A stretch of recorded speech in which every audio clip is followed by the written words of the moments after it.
Eu retomo hoje, então, falando do Harold Bloom, a leitura dele da comédia, né, da Divina Comédia de Dante.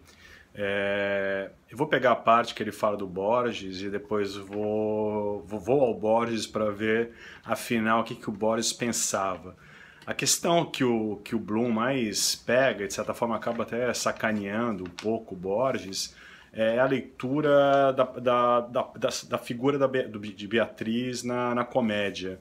A gente explorou bastante isso no último vídeo, mas eu acho que é bem interessante a gente dar uma olhada mais de perto nas opiniões, tanto do Bloom interpretando ali as ideias do Borges, quanto do Borges.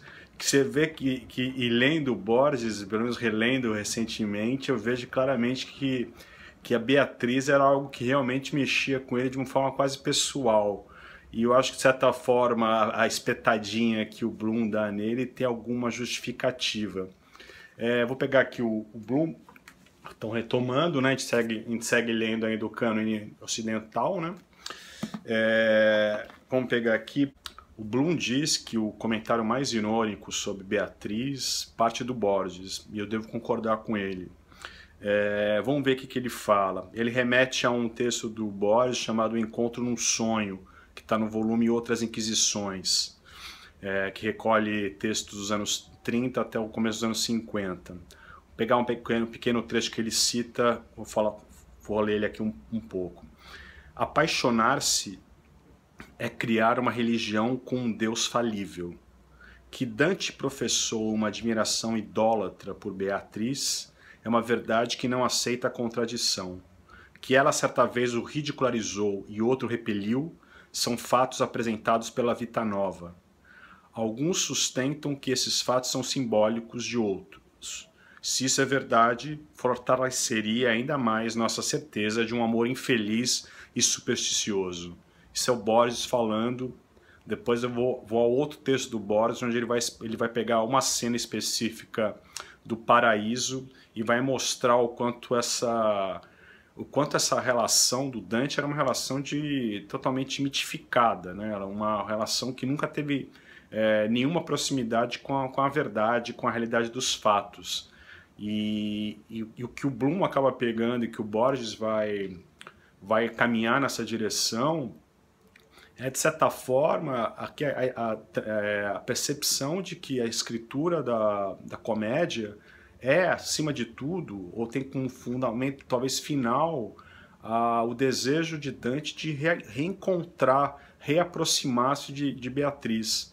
Se não no corpo físico dos dias, no corpo da escrita.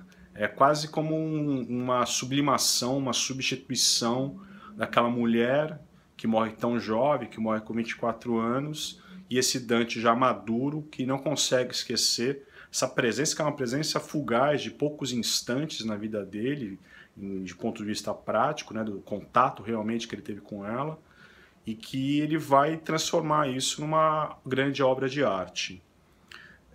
Vou seguir aqui lendo mais alguns trechos do Bloom, depois eu vou até o Borges para a gente aprofundar um pouco mais. Ele vai falar o seguinte: Beatriz existia infinitamente para Dante. Dante existia muito pouco, e talvez nem existisse para Beatriz. Acho que esse é um ponto primordial. Assim. Se Beatriz fosse escrever algo sobre Dante, escreveria pouquíssimas páginas, talvez pouquíssimas linhas, porque o encontro deles realmente é muito fugaz. É, acima de tudo, uma relação baseada na imaginação, nas fantasias desse homem, né? Nossa piedade e nossa veneração nos fazem esquecer essa lamentável desarmonia, que era inesquecível para Dante. Acho isso perfeito. A gente fica tão apaixonado pela Divina Comédia que projeta uma Beatriz e imagina uma Beatriz que nunca existiu de verdade. A gente projeta as projeções de Dante, dessa Beatriz de Dante, mas não da Beatriz que andou por Florença no final do século XIII. Vamos caminhar. Ele retoma agora. Aí ele começa a espetar o Borges, vai falar um pouco da relação das projeções também nesse sentido do Borges pela Beatriz Viterbo, que é um personagem importante do Aleph, nos contos mais importantes do escritor argentino. Ele segue o Bloom. O que ele manhosamente enfatiza, fala ele do Borges, é a gritante desproporção entre o que quer que Dante e Beatriz sintam juntos, quase nada, e a visão de Dante da apoteose final dos dois no paraíso. Paro aqui, vou pegar outro texto do Borges, um texto que está nesse 9 Ensaios Dantescos e a Memória de Shakespeare, já falei dele, né? Vou para um texto final, onde ele vai justamente retomar, vai chegar ao paraíso. Vai falar do paraíso e vai pegar uma cena do paraíso e vai realmente demonstrar o quão pouco satisfeito ele fica com essa representação do Dante. Olha como ele já começa. O texto chama-se O Último Sorriso de Beatriz, está nesse volume que eu acabei de mostrar. Abre já dessa forma, primeiro parágrafo, primeiras linhas. Meu objetivo é comentar os versos mais patéticos que a literatura já produziu. Aí ele vai comentar o canto 31 do Paraíso, que é um momento onde o Dante, personagem Dante, né, da Divina Comédia, se perde de Virgílio, que vai desaparecer, a gente já está no paraíso, né? Virgílio já não vai mais circular nesse ambiente mais etéreo, e vai se começar a seguir Beatriz pelos círculos superiores ali do paraíso.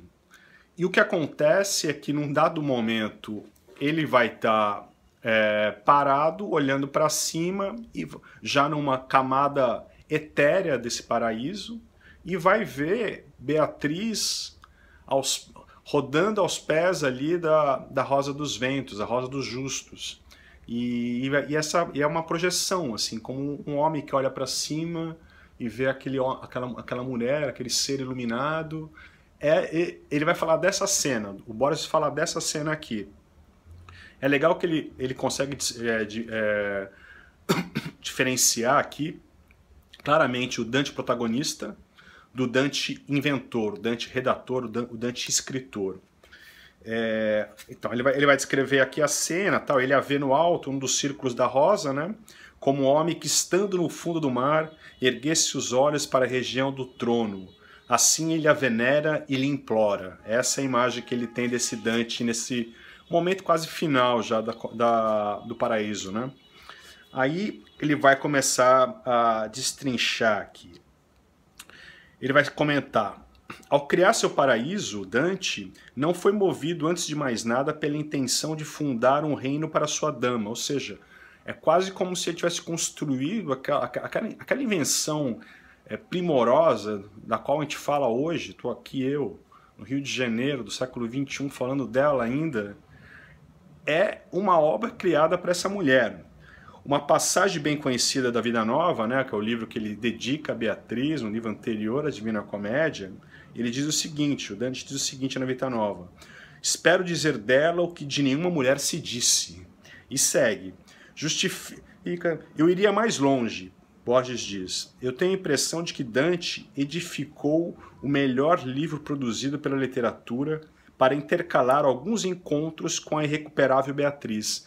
É um pouco o que ele diz, como se a comédia fosse feita de diversos episódios que servem apenas como fases intermediárias do que mais interessa a ele, que é falar de Beatriz. Então ele vai falar Francesca, Grifo, Bertrand, de Borne, personagens fundamentais da comédia que estão guardados na mente do leitor até hoje, funcionariam quase como uma atração secundária dessa grande atração que é a Beatriz.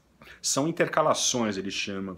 Ele volta a Vita Nova e fala que no começo, lemos que uma vez o Dante enumerou 60 nomes de mulher numa epístola para introduzir entre eles secreto o nome de Beatriz. É um nível de obsessão desse homem que vai se espalhando por toda a obra dele. Esse é um homem maduro, a gente não pode esquecer, foram um encontro quando ela tinha 9 anos, um encontro quando ela era saída da adolescência, depois a morte dessa mulher aos 24 anos. Esse é um homem maduro, esse homem que está escrevendo a comédia já é um homem de 50 anos já. É um homem que está olhando para trás, muito para trás, e que não consegue tirar essa menina da cabeça. É realmente impressionante. E aí ele vai prosseguir o Borges.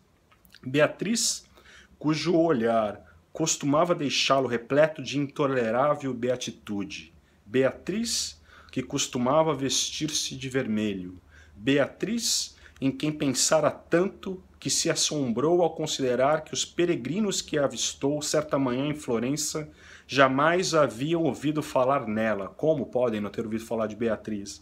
Beatriz, que uma vez lhe negara o cumprimento, uma desfeita, a tal desfeita que ele fala que o Bloom retoma ali. Beatriz morta aos 24 anos, Beatriz de Foucault Portinari, que se casara com Bardi, que casara-se com outro homem. É incrível. E vai finalizar, é quase uma confissão, né, do Borges. É quase uma confissão de um leitor que também, depois de tanto ler essa obra, constata que aquela mulher mitificada naquela obra nunca existiu. Esse desabafo, que acima de tudo esse texto do Borges é um grande desabafo, é um desabafo de um leitor que toma consciência da profundidade das intenções daquele escritor. E as próprias fantasias do leitor, Borges, caem por terra. Não é à toa que ele vai chamar essa cena de patética, não é à toa que ele não perdoa Dante por ter ludibriado o Borges, ou todos nós leitores de primeira viagem que acreditamos piamente na existência dessa Beatriz, que essa Beatriz que nunca existiu na verdade. Vai ele concluir: consideremos um fato indiscutível, um único fato humilíssimo. A cena foi imaginada por Dante. Para nós ela é muito real.